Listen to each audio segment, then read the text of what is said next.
ഹരി ഓം. വിഷ്ണു സഹസ്രനാമ സ്തോത്രം, ശ്ലോകം 87.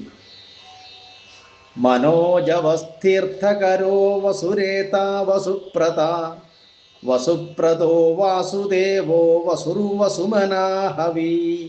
ഹരി ഓം. ഹരി ഓം. 690 നാമം മനോജവ.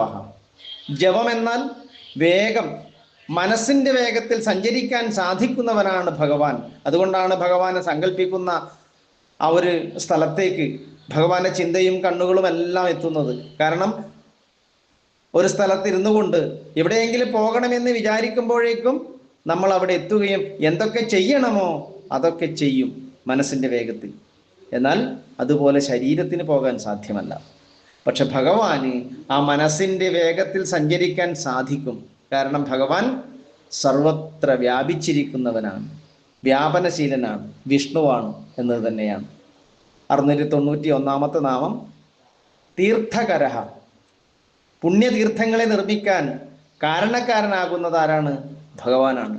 കാരണം ഏതെങ്കിലും രീതിയിലുള്ള ഭഗവാന്റെ സാന്നിധ്യമാണ് ഓരോ തീർത്ഥങ്ങളെയും ഉണ്ടാക്കി തീർത്തത്. അങ്ങനെ തീർത്ഥങ്ങളെ ഉണ്ടാക്കുന്നവൻ, നിർമ്മിക്കുകയും ചെയ്യുന്നവൻ. ഇനി തീർത്ഥങ്ങൾ എന്നതിന് വിദ്യകൾ എന്നും അർത്ഥമുണ്ട്.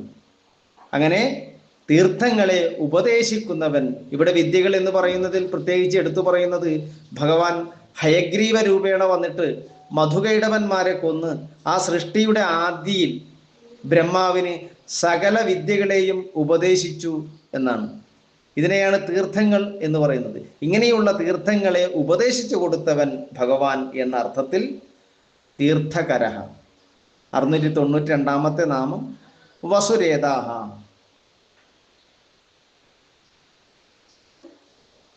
വസുമയം എന്നാൽ സ്വർണമയം, സ്വർണമയമായ രേതസ്സോടു കൂടിയവൻ, വീര്യത്തോടു കൂടിയവൻ ആ പരമാത്മാവ്. ആദിയിൽ സൃഷ്ടിയുടെ ആദിയിൽ കാരണജലത്തിൽ തൻ്റെ വീര്യത്തെ നിക്ഷേപിച്ചു. അതാണ് പിന്നീട് സൂര്യകോടി സമപ്രഭയോടുകൂടെ സ്വർണമയമായ അണ്ടമായി തീർന്നത് എന്നാണ്. അങ്ങനെ സ്വർണമയമായ രേതസ്സുള്ളവൻ എന്ന അർത്ഥത്തിൽ വസുരേതാഹ. 693 നാമം വസുപ്രത. വസു എന്നാൽ ഇവിടെ ധനം എന്നർത്ഥം.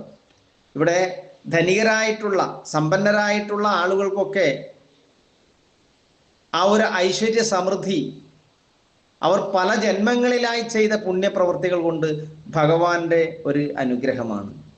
ഇങ്ങനെ അവർക്ക് അനുഗ്രഹം കൊടുക്കുന്നതിനും ഭഗവാൻ ഒരു കാരണമുണ്ട്. ഇവിടെ ദരിദ്രരായിരിക്കുന്നവർക്ക് ഇത്തരക്കാരുടെ ഒരു സഹായം ലഭ്യമാക്കി തീർക്കുക.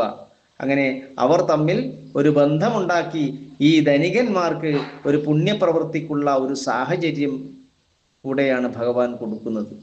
അപ്പോൾ ധനികരായ ആളുകൾ ചിന്തിക്കേണ്ടത് ഇങ്ങനെയാണ്: എന്താണ്? ഭഗവാന്റെ അനുഗ്രഹത്താൽ എനിക്ക് നല്ല ധനം ലഭിച്ചു.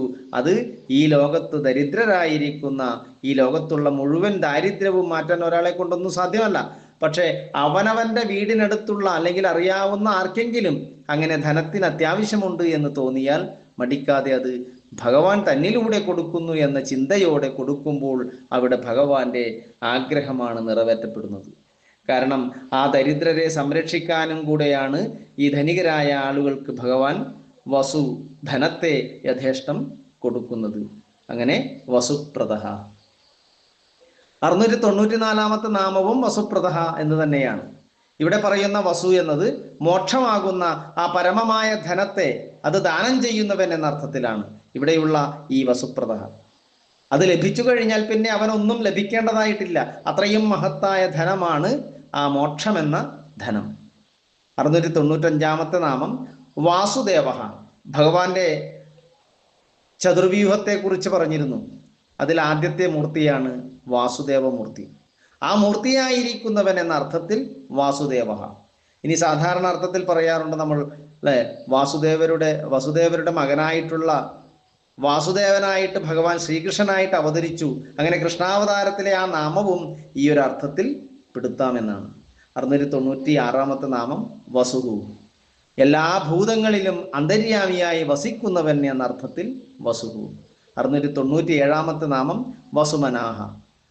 വസ്തുക്കളിൽ എന്നാൽ വിഷയങ്ങളിൽ മനസ്സോടു കൂടിയവൻ, അതായത് നമുക്കൊക്കെ ഒരു സമയം ഒരു ഇന്ദ്രിയം മാത്രമേ ശരിയായ രീതിയിൽ പ്രവർത്തിക്കുകയുള്ളൂ. അതായത് നമ്മൾ കണ്ണുകൊണ്ടൊരു കാഴ്ച കാണുമ്പോൾ അവിടെ മനസ്സ് ശ്രദ്ധിക്കുമ്പോൾ അത് മാത്രമാണ് നമ്മുടെ ശ്രദ്ധ. അതേസമയം നമ്മെ ആരെങ്കിലും വിളിച്ചാൽ പെട്ടെന്ന് കേൾക്കണമെന്നില്ല. അപ്പോൾ ചെവി എന്ന ഇന്ദ്രിയം പ്രവർത്തിക്കുന്നില്ല. പക്ഷേ ഭഗവാന് എല്ലാ ഇന്ദ്രിയങ്ങളെയും ഒരേ സമയത്ത് ഒരേപോലെ പ്രവർത്തിപ്പിക്കാൻ സാധിക്കും. അങ്ങനെ എല്ലാ വിഷയങ്ങളിലും ഒരുപോലെ മനസ്സിരിക്കുന്നവൻ എന്ന അർത്ഥത്തിൽ വസുമനാഹ. 698 നാമം ഹവിഹി. ഹവിസ്സായിരിക്കുന്ന ഭഗവാൻ.